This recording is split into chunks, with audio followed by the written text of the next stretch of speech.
अरे हमारी बहू तो अपने मायके वालों पर ही पैसे खर्च कर देती है। कभी अपनी बहन को गिफ्ट भेजेगी तो कभी मायके में केक भिजवा देती है। उसके भतीजे का जन्मदिन था, तब भी बिना पूछे महंगा गिफ्ट भेज दिया। अब हमारी कहाँ चलती है। हमारे जमाने में तो लड़की के घर का पानी भी नहीं पीते थे, लेकिन यहाँ तो बेटी दोनों हाथों से लुटा रही है और इसके घर वाले भी लेने को तैयार रहते हैं। सलोनी की सास अपनी किसी सहेली से फोन पर बात कर रही थी। सलोनी ऑफिस से आकर सास के कमरे के पास आकर खड़ी थी और उसके कानों में ये सारी बातें पड़ी, जिसे सुनकर सलोनी को बहुत बुरा लगा। सलोनी की शादी को अभी साल भर ही हुआ था। उसे लगता था कि उसे ऐसा ससुराल मिला है जो बहुत समझदार है और खुले विचारों वाला है, लेकिन सास की बातें सुनकर उसे असलियत का पता चल गया। तभी सलोनी का पति उमंग भी आ गया। आते ही सलोनी का उतरा चेहरा देख उसने पूछा, क्या हुआ, कुछ उदास लग रही हो? सलोनी ने बस इतना कहा, नहीं कुछ नहीं, बाद में बात करते हैं। रात के खाने के बाद सलोनी से उमंग ने फिर पूछा, बताओ क्या हुआ? सलोनी ने उसे सारी बात कह दी। उमंग ने कहा, अरे मामूली सी बात है, तुम इतना मत सोचो। मम्मी ने कभी तुम्हें काम करने से मना नहीं किया, ना ही तुमसे सैलरी के बारे में कुछ कहती है। आगे से कुछ मायके भेजो तो पूछ लेना, हो सके तो एक्सपेंसिव चीजें मत भेजना। अब इस बात को बड़ा मत करो, चलो सो जाओ। सलोनी का उमंग का ये जवाब बिल्कुल पसंद नहीं आया।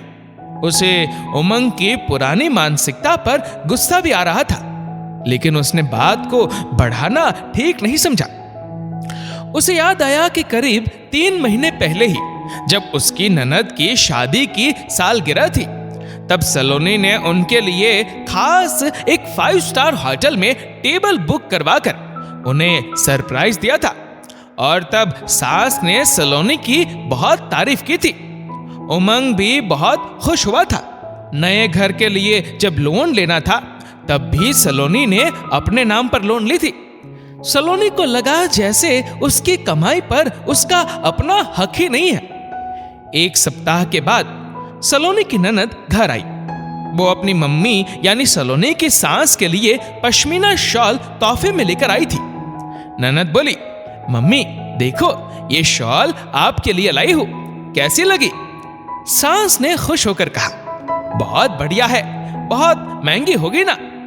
बेटी ने गर्व से कहा, क्या मम्मी आप भी, आपकी बेटी कमाती है तो फिर क्या महंगा और क्या सस्ता?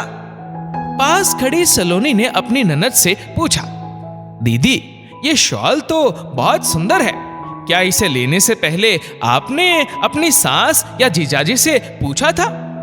ननद हंसते हुए बोली, अरे सलोनी, ये शॉल तो मेरी सास ने ही पसंद की है और उन्होंने तो खुद ही मुझे इसे मम्मी के लिए लेने कहा था।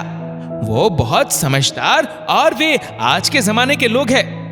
सास का चेहरा छोटा हो गया और सलोनी से बोली, अच्छा चलो सलोनी, बातें तो होती रहेगी, जाकर कुछ खाने के लिए ले आओ।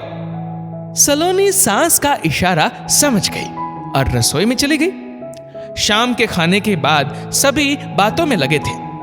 तब सलोनी की सास ने उमंग को कमरे में बुलाया और कहा, अपनी दीदी को विदाई के समय लिफाफे में ज्यादा नेक ही डालना, इतना कुछ लेकर आई है, बेटी जितना दे उसका दुगना मायके वाले को देना चाहिए।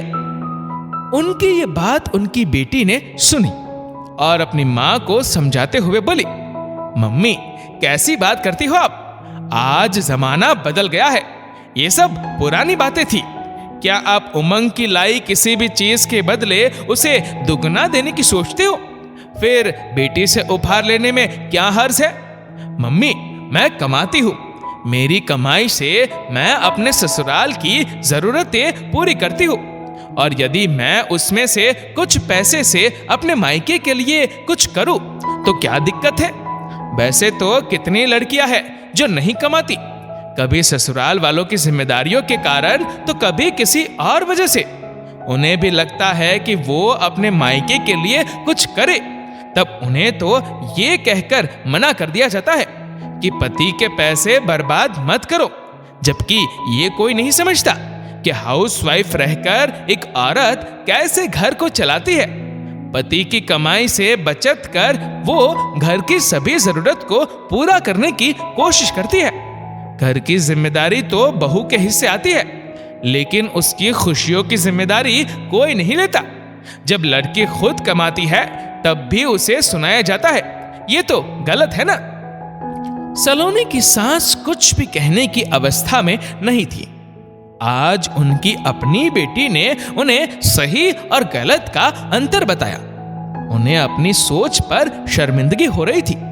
उन्हें भी लगा कि उन्होंने सलोनी के बारे में जो कहा था वो गलत था। कुछ दिनों बाद जब सलोनी के माता पिता सलोनी से मिलने उसके ससुराल आए, तब सलोनी की सास ने उनका पूरे मन से आदर सत्कार किया और उन्हें उपहार में सुंदर साड़ी देते हुए कहा, ये तोहफा स्वीकार करिए। सलोनी की मां हिचकने लगी।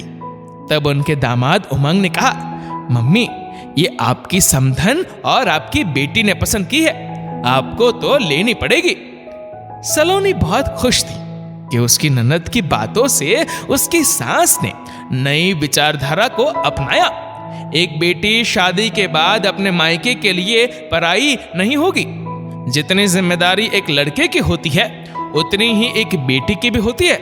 उसका अधिकार और कर्तव्य मायके और ससुराल दोनों के लिए समान है। दोस्तों, आजकल वर्किंग बहू लाने की चाहत बढ़ रही है, लेकिन यह नहीं भूलना चाहिए कि आपकी बहू किसी घर की बेटी है और उसका दिल भी अपने मायके वालों के लिए कुछ करने का करता है। ये कहानी लिखी है पायल धावलिया ने। आपकी इस वीडियो के बारे में क्या राय है, नीचे कमेंट करके जरूर बताइएगा। और अगर आपको वीडियो अच्छा लगा हो तो इस वीडियो को लाइक करिएगा, शेयर करिएगा ज्यादा से ज्यादा लोगों तक, और ऐसे ही और भी इंस्पिरेशनल वीडियोस के लिए सब्सक्राइब करें हमारे यूट्यूब चैनल को और फेसबुक पर फॉलो करें हमारे पेज को। धन्यवाद।